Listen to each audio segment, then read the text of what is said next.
ഇത് നിങ്ങളിടുന്ന് എടുക്കുന്നേ?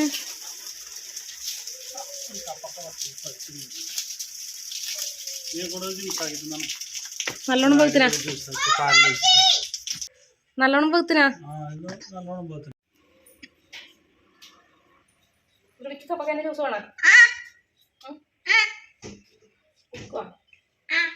കുറച്ച് കുടിക്കല്ലോ.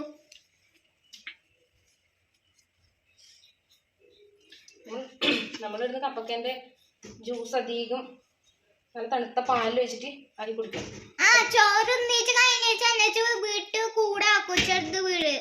അതന്നെ ഇവിടേക്ക് ഇപ്പം പുൽക്കൂടല്ലാക്കുക. അപ്പൊ ജ്യൂസ് നമ്മള് ഇതുപോലെ ടാപ്പിങ്ങിനെല്ലാം കഴിഞ്ഞ് വരുമ്പോ നല്ല തണുപ്പിന്റെ ജ്യൂസ് കുടിക്കാൻ നല്ല ടേസ്റ്റ് ആയിരിക്കും. നമുക്ക് ഈ വാങ്ങിക്കുന്ന ഫ്രൂട്ട്സിനേക്കാളും നമ്മളെ വളമൊന്നും ഇടാതെ നല്ല കപ്പക്കേനെ കൊണ്ടെല്ലാം ജ്യൂസ് ഒന്ന് അടിച്ചിട്ട് കുടിച്ചു നോക്ക് കേട്ടോ. നല്ല അടിപൊളി ടേസ്റ്റ് ആയിരിക്കും. അധികം കട്ടിയൊന്നും വേണ്ട, കുറച്ച് ലൂസാക്കിയിട്ട് തന്നെ അടിച്ചിട്ട് കുടിച്ചു നോക്കാം. നമുക്ക് അടിക്കുന്നൊന്ന് കാണാം.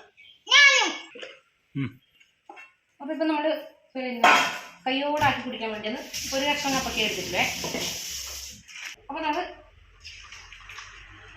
പാൽ ഒഴിക്കുന്നുണ്ട്.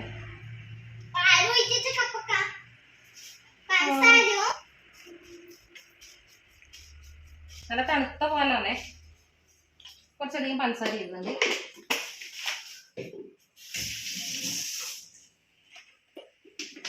ഐസും കെട്ടിയുണ്ടോ ധ്രുവി?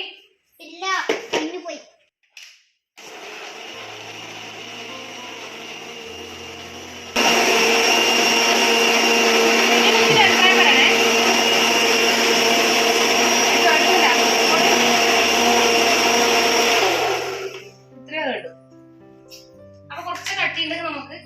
വെള്ളം ചേർത്ത് കൊടുക്കാം. അപ്പൊ കുറച്ച് കട്ടിയിലായിരുന്നു. അപ്പൊ നമുക്ക് കുറച്ച് തണുത്ത വെള്ളം ഇതിനകത്ത് ചേർത്ത് കൊടുക്കേ. അപ്പൊ കുറച്ച് നമുക്ക് ലൂസായിട്ട് മതി എന്നുള്ളതുകൊണ്ട് കുറച്ച് വെള്ളം ചേർത്തിട്ടുണ്ട്. കപ്പക്ക ആയതുകൊണ്ട് കുറച്ച് തിക്കായിട്ടുണ്ടാവും. അതുകൊണ്ട് നമ്മള് പകുതി കപ്പക്ക മാത്രം എടുത്തില്ലേ.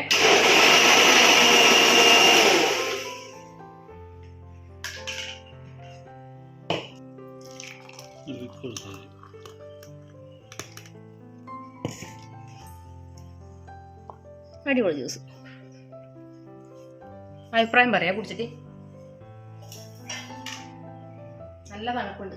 പാല് നല്ല ഏകദേശം കട്ടയായിട്ടില്ല, എന്നാലും ഏകദേശം കട്ടയാകുമ്പോൾ കുറച്ച് നമ്മളെ എന്താ പറയുക ഷെയ്ക്ക് പോലെ ഉണ്ടാവില്ലേ. അപ്പൊ കുറച്ച് നമ്മൾ തണുപ്പിനെല്ലാം നമ്മുടെ ദാഹത്തിനും കുറച്ച് ഇതായിട്ട് കുടിക്കാൻ വേണ്ടി നല്ലതാണ്. കുറച്ച് ദുരിപ്പ് കൊടുത്തോക്കെ. ഇങ്ങനെയുണ്ട്.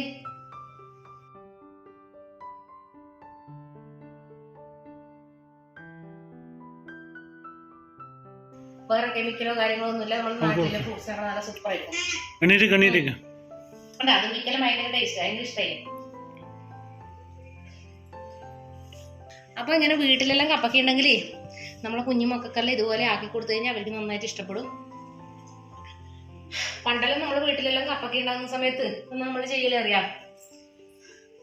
പകുതി നല്ലോണം പഴുത്തത് തിന്നൂല. ഇങ്ങനെ കറുകറ മുറിച്ചിട്ടുണ്ടാകുന്ന മാത്രമേ തിന്നൂലൂ. അപ്പൊ ഇങ്ങനെ പഴുത്ത കപ്പക്കയാണെങ്കിൽ അപ്പാട് പോയിക്കോ അങ്ങനെല്ലാം എടുത്തു കൊടുക്കും, തിന്നൂല. പക്ഷെ ഇപ്പല്ലേ ഈ ജ്യൂസെല്ലാം അടിച്ചു കൊടുക്കാൻ തുടങ്ങിയത്. ജ്യൂസെല്ലാം അടിച്ചു കൊടുക്കാൻ തുടങ്ങിയ ഒറ്റ കപ്പക്ക നമ്മൾ വിടയില്ല. അപ്പൊ പറിച്ചപ്പാടിലെ കപ്പക്കെല്ലാം ചിലപ്പോൾ കറുകറിയായി 2 ദിവസം കഴിയുമ്പോഴത്തേക്ക് നല്ല ജ്യൂസെല്ലാം അടിക്കേണ്ട ടൈപ്പ് ആയിരിക്കും. ഇത് നമ്മൾ ഇപ്പാടുന്ന് പറിച്ച കപ്പൊക്കെ നല്ല മധുരമുള്ള കപ്പക്ക അല്ലേ, നല്ല മധുരമുള്ള കപ്പക്കയാണ്.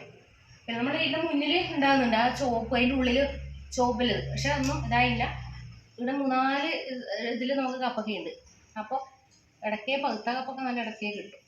നമ്മൾ ഇടയ്ക്കിടയ്ക്ക് ഇതുപോലെ ജ്യൂസ് ടാപ്പിങ്ങിനെല്ലാം പോയി വന്നു കഴിഞ്ഞാൽ നമ്മൾ ഇതുപോലെ ജ്യൂസ് ആക്കിയിട്ട് കുടിക്കും. കുറച്ചും കൂടി വേണം ധ്രുവി. നിങ്ങളിങ്ങനെ ജ്യൂസാക്കി കുടിക്കും. നല്ല പയറിൽ തണുപ്പത്തുമ്പോൾ നല്ല സുഖം. വേണോ? കുറച്ചും കൂടി വേണോ? കുറച്ച് മതിയാ?